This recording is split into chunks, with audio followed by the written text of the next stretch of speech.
الأعمال الدرامية التركية، اقتنصت الفنانة توبا بيوكستون المرتبة الأولى، فيما حلت بيرين سات بطلة مسلسل العشق الممنوع في المرتبة الثانية. يتردد أن المطربة أصالة ستجتمع والنجم حسين الجسمي لتقديم ديو غنائي مشترك. من أسبوعين بسكوب حضرنا الجزء الأول من تغطيتنا لفيلم The Chronicles of Narnia 3 Voyage of the Dawn Treader. الليلة one-on-one exclusive interview مع الهارت ثروب أكتر بن بارنز اتكلم معنا عن نجاح السيريز.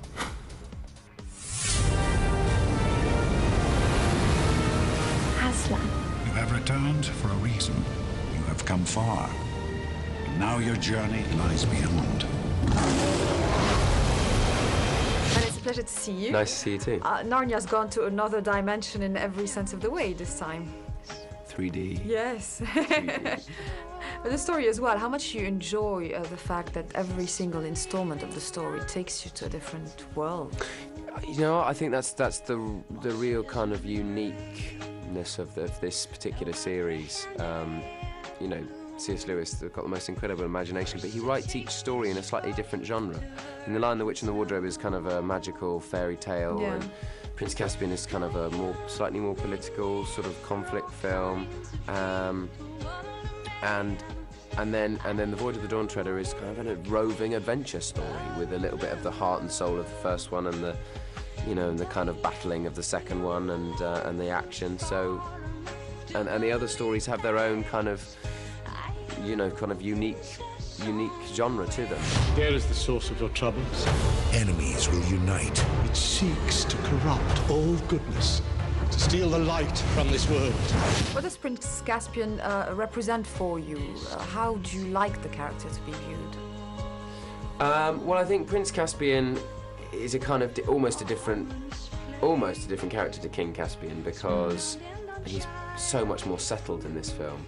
And he's been in charge for 3 years. It's peacetime in Narnia, and I think that can change a man a lot. And I like stories where characters really do develop and become different people as they mature. And I think that's what Narnia is about. It's about adolescence and maturing and overcoming your sort of personal issues and jealousies, and I think that comes across very strongly, particularly with the three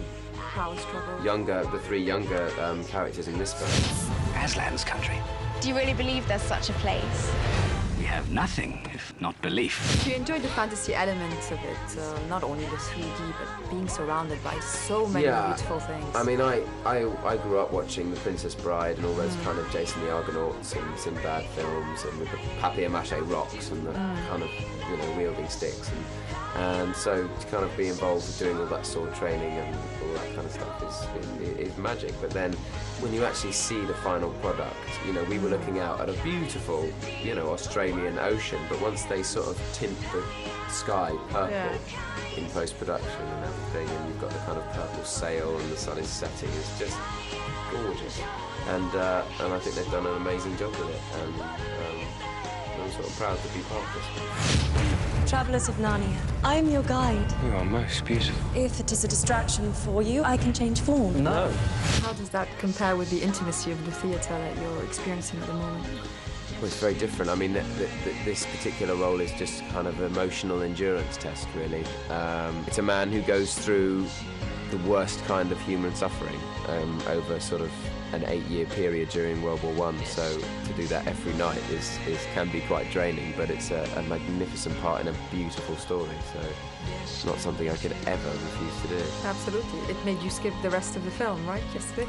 Yeah. Or even the beginning of it. You had to miss the premiere. I did miss the film, but I was there for the carpet and the party and everything, so hopefully I wasn't too sorely missed. No. You were present in our cameras. Good stuff.